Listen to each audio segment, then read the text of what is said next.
अखेर नाशकाचा तिढा सुटलेल्या नरेंद्र दराडे आता आमदार होऊ शकतात, कारण गोकुळ गीते यांनी माघार घेतली. तब्बल 5 ते 6 दिवसांच्या मनधरणीनंतर, नाराजी नाट्यानंतर गोकुळ गीते यांनी माघार घेतली. यासाठी 3 मंत्री नाशकात तळ ठोकून होते, प्रयत्न करत होते असं म्हटलं तरी हरकत नाही. कुठंतरी हे सगळं खापर गिरीश महाजन यांच्यावरच फुटलं असतं जर गोकुळ गीते यांनी निवडणूक लढवली असती तर.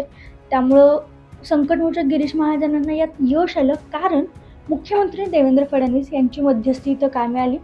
नुकताच 24 तासांपूर्वी आम्ही आमच्या चॅनलला व्हिडिओ केलाच होता आणि आता पुन्हा एकदा ही बैठक एकनाथ शिंदे, देवेंद्र फडणवीस यांच्यासोबत पार पडल्यानंतर गोकुळ गीते यांनी माघार घेतल्याची घोषणा केली आहे. अशात एक पत्र देखील व्हायरल होत होतं.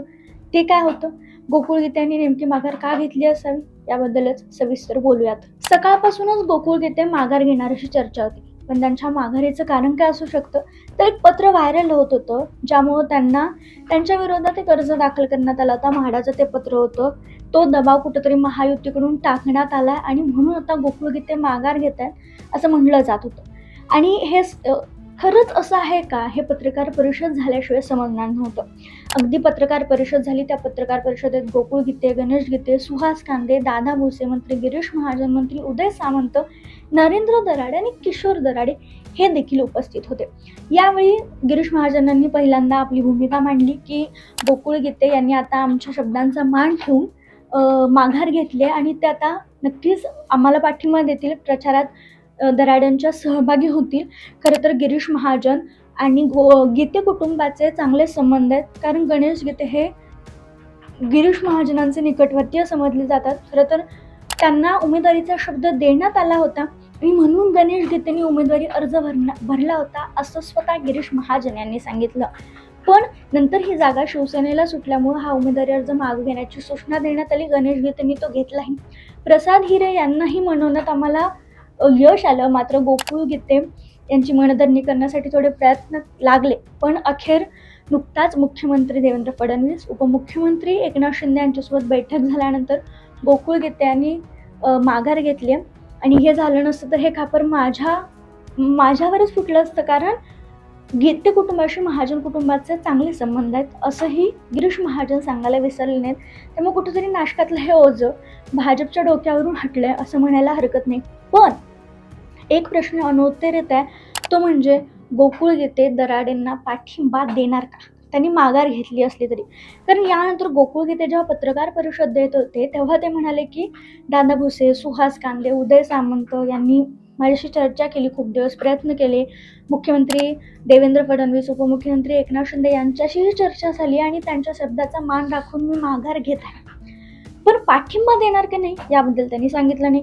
शिवाय त्या पत्रामुळं, व्हायरल होणाऱ्या पत्रामुळं किंवा तुमच्यावर दबाव आहे का म्हणून तुम्ही हा निर्णय घेतला का, तेव्हा गोकुळ गीते म्हणाले की विधानसभा निवडणुकीला आम्ही राष्ट्रवादीकडून निवडणूक लढवली होती भाजपच्या विरोधात, तेव्हा मी माघार घेतली नाही. तर या पत्राचा आणि मी माघार घेण्याचा काही संबंध किंवा दबाव नाही आहे.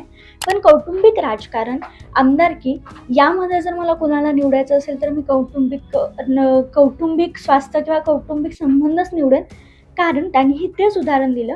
गिरीश महाजन आणि गोकुळ गीते किंवा गीते कुटुंबाचे चांगले संबंध आहेत. मी जरी भाजपाशी संबंधित नसलो तरी माझे बंधू गणेश गीते हे संबंधित आहेत. गिरीश महाजनांचा नेहमीच माझ्या कुटुंबाला पाठिंबा राहिलेला आहे. वहिनी नगरसेवक आहेत, बंधू नगरसेवक आहेत आणि ही निवडणूक लढवावी अशी कार्यकर्त्यांची मनापासून इच्छा होती. अगदी आत्ताही कार्यकर्त्यांनी माघार घेऊ नये असं सांगितलंय. आता कार्यकर्त्यांची नाराजीही ओढावून घ्यायला लागणार आहे. पण कुटुंब आणि राजकारण यात मी कुटुंबाला स्थान दिलं आणि म्हणून मी माझा प्रचार थांबवतोय, मी माघार घेतोय असं ते म्हणाले. आणि चालत्या सुरू असलेल्या पत्रकार परिषदेतून गोकुळ गीते निघून गेले. त्यामुळे ते अजूनही नाराज आहेत. माघार घ्यायला लागल्यामुळं किंवा कार्यकर्त्यांचा जो रोष आहे तो त्यांना सामना करावा लागणार आहे, यामुळे ते नाराज आहे ते स्पष्ट दिसत होतं. ते निघून गेले यावरूनच ते कळत होतं. उदय सामंतांना याबद्दल विचारलं असतं, ते म्हणाले की मनासारखं झालं नसल्यामुळे प्रत्येक व्यक्ती नाराज असेल, पण गोकुळ गीते यांनी जे योगदान दिलंय त्याची महायुती नक्की विचार करेल, दोन्ही पक्ष विचार करतील असं म्हटलं जाते. त्यामुळं गीते कुटुंबातील कुणाचं तरी येत्या काही दिवसांमध्ये राजकीय पुनर्वसन केलं जाईल, काहीतरी कोणतं तरी पद किंवा काहीतरी त्यांना देण्यात येईल हे स्पष्ट आहे. मात्र हे सगळं असलं तरी अजूनही ही नाराजी पाठिंब्यामध्ये परावर्तित करण्यात कुणालाही यश आलेलं नाही आहे हे स्पष्ट आहे. आणि या सगळ्या अनुषंगाने गीते कुटुंबाची गोकुळ गीते, गणेश गीते यांनी मंत्र्यांना इथं तळ ठोकायला लावला, प्रयत्न करायला लावले. खुद्द देवेंद्र फडणवीस आणि एकनाथ शिंदेंनी या सगळ्यात लक्ष घातलं. यावरून गीते कुटुंबाची गोकुळ गीतेंची ताकद लक्षात येते. पण तरीही गोकुळ गीतेंनी माघार घ्यायला नको पाहिजे होती असं त्यांच्या कार्यकर्त्यांचं मत अजूनही. तुमचं यावर मत काय? आम्हाला नक्की सांगा.